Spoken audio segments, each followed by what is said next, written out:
So this is our first try riding on a metro subway dinhi sa China. So since it's winter,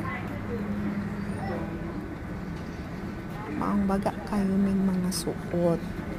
Pero kala na mo init sa sulod.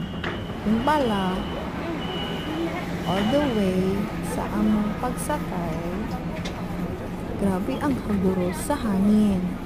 As in, super hangin pala siya, besh.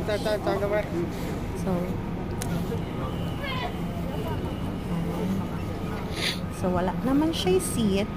So, magtindog na lang ni. Pero, I think, aminit,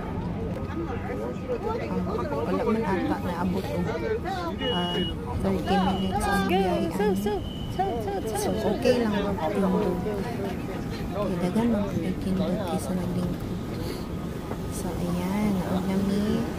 Pero, ano pa abot? Connecting na po sa other line para sa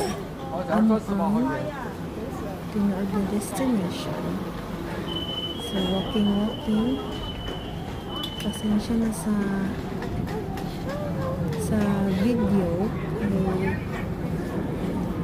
Uyog jud siya. Sige lang. Nailisan lang niya to ang phone. Kung dili uyog. Ayan. Akong ba nangatapulan, moadto sa may elevator.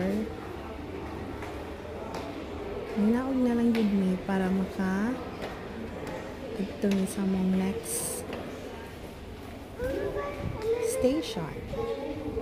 Ayan. Connecting na mo na metro going sa among house.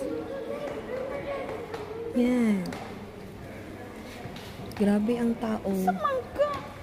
Sa kadako sa population sa China.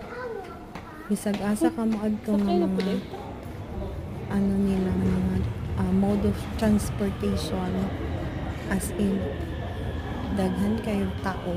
Mama Gaga!